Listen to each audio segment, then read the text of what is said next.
दोस्तों नमस्कार, स्वागत है आपका आपके अपने चैनल सोनू मिश्रा मैथमेटिक्स में। तो चलिए आज की वीडियो में मैं आपको प्रॉफिट लॉस का एक बहुत ही शानदार सवाल सिखलाने जा रहा हूँ। तो लगातार बने रहिएगा, अच्छे से सीखिएगा। बहुत यूज़फुल कॉन्सेप्ट होगा आपके कॉम्पिटिटिव एग्जाम के लिए। तो पहले सवाल को पढ़ते हैं, फिर सारी बातें मैं आपको अच्छी तरह बताऊँगा। और एक कॉपी कलम लेके बैठिएगा ताकि जो काम की चीज़ें हैं आप वो उसको अच्छे से नोट कर पाएँ। पहले सवाल पढ़ते हैं, क्या कहता है। एक वस्तु को किसी खास मूल्य पर बेचने से कितना प्रतिशत का लाभ होगा यदि उस वस्तु को पहले विक्रय मूल्य के आधी कीमत पर बेचने से 12.5% की हानि होती है। देखिए, अगर आपने प्रॉफिट लॉस जीवन में कभी नहीं पढ़ा है, आप पहली बार प्रॉफिट लॉस का क्वेश्चन देख रहे हैं, तो एक चीज बस आप समझ लीजिए कि कोई भी वस्तु जितने में खरीदी जाती है वो अपने आप में होता है 100%। तो अगर हम 100 से जितना आगे बढ़ेंगे उतना वो प्रॉफिट होगा, और 100 से जितना हम पीछे जाएंगे उतना वो लॉस होगा। तो अगर मुझे 10% लॉस हुआ है मतलब हम आ गए हैं 90% पर, और अगर 10% हमको प्रॉफिट हुआ है तो हम आ गए हैं 110% पर। बस इतना ही समझिए। ये सीपी 100% है।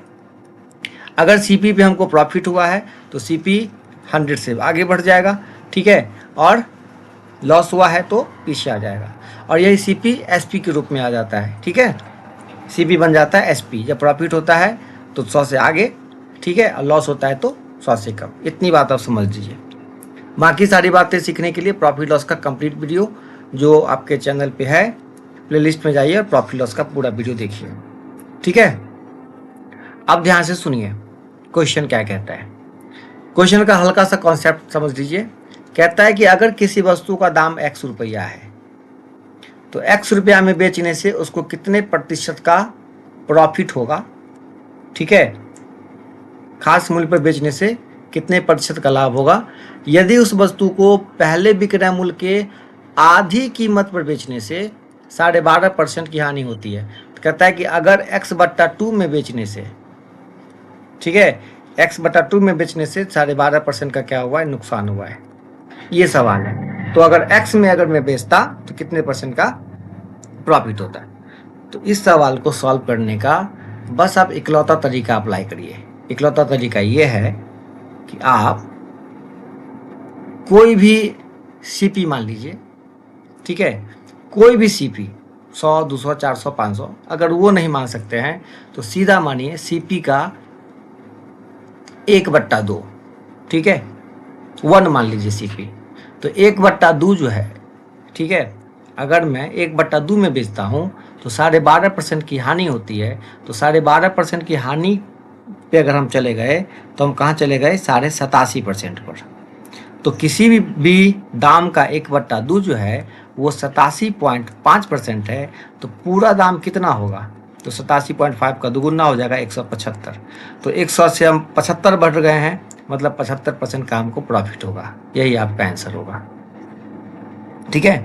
कोई भी दाम कितना मान लिए हम, 1 मान लिए। पहले वाला दाम 1 तो बाद वाला दाम 1/2। तो 1/2 जो है वो 87.5% के बराबर है। तो 1 जो होगा 175 के बराबर होगा टोटल। तो जितना आप 100 से बढ़िएगा उतना आपको प्रॉफिट होगा। तो 75% प्रॉफिट, ये आपका आंसर। घबराइए नहीं, एक और इसी पैटर्न पे सवाल है, फिर बनाते हैं, फिर अच्छे से समझिएगा। कहता है एक वस्तु को किसी खास मूल्य पर बेचने से कितना प्रतिशत का लाभ होगा यदि उस वस्तु को पहले विक्रय मूल्य की आधी कीमत पर बेचने से 45% की हानि होती है। देखिए, तो आधी कीमत मतलब 1/2, पूरी कीमत मतलब 1। तो 1/2 पे बेचने से क्या हो रहा है, 45% की हानि। तो मतलब 45% की हम हानि में घुस रहे हैं, मतलब हम पहुंच रहे हैं कहाँ पे, 55% पर। तो 1/2 जो है वो 55% के बराबर है। तो पूरा पूरा वैल्यू क्या हो जाएगा, 55 दूना 110, मतलब हम 100 से 10% बढ़ रहे हैं, मतलब 10% हमको फायदा होगा। फिर भी नहीं समझे तो एक और क्वेश्चन लगा के हम आपको बताते हैं। कहता है एक वस्तु को किसी खास मूल्य पर बेचने से कितना प्रतिशत का लाभ होगा यदि उस वस्तु को पहले विक्रय मूल्य की 1/3 कीमत पर बेचने से 45% की हानि होती है। तो पूरा कीमत 1, तो उसका 1/3 कीमत 1/3। 1/3 पे क्या हो रहा है, 45% की हानि, मतलब 1/3 बराबर कितना परसेंट, 55%, ठीक है, 1/3 45% की हानि में हम घुस रहे हैं, मतलब हम 55% पे चले गए। तो 1 बराबर क्या हो जाएगा, 165। ठीक है, क्रॉस गुना करेंगे तो 165 मतलब 65% ज़्यादा, तो ये हो गया जी आपका आंसर। ठीक है, चलिए एक और सवाल लगाते हैं। ये थोड़ा सा अलग सवाल है, बाकी 3 सवाल से थोड़ा सा अलग है। पहले सवाल को पढ़िए, क्या कहते हैं। एक दुकानदार कोई सामान सूची मूल्य के 3/4 पर खरीदता है और सूची मूल्य के 1.5 गुनी, ठीक है, कीमत पर बेचता है, तो उससे कितने प्रतिशत का लाभ होगा। चलिए सवाल ध्यान से पढ़िए। मान लीजिए कहता है कोई भी सूची मूल्य एक्स है, ठीक है, उसके 3/4 पे ये खरीदता है, ठीक है, और सूची मूल्य के 1.5 गुना पर क्या करता है, बेच देता है। तो सूची मूल्य एक्स है, इसके 1.5 गुना पे बेच देता है, तो कितने % का इसको फायदा होता है। तो आप ज़्यादा एक्स के चक्कर में मत पड़िए, बहुत खराबी करेगा ये एक्स। आप अपने मन से ऐसा कोई डिजिट मान लीजिए, ऐसा एमपी मान लीजिए, सूची मूल्य अंकित मूल्य, जिसका 3/4 निकालना आसान हो। तो ऐसा नंबर जो 4 से डिवाइड हो जाए, तो एकदम 40 मान लेते हैं। 40 का 3/4, ठीक है, कितना हो गया 30। दुकानदार कितने में खरीदता है, 30 में, और 40 के 1.5 गुना, तो 40 का 1.5 गुना हो जाएगा 60। ठीक है, 60 में क्या करता है, बेचता है। तो 30 की वस्तु बिक रही है 60 में, मतलब 30 रुपया का फायदा, मतलब 100% का फायदा। ये हो गया जी आपका आंसर। ठीक है, आप चाहें तो कुछ भी मान सकते हैं 40 की जगह। ठीक है, ऐसे नंबर मानिए तो 4 से डिवाइड हो जाए।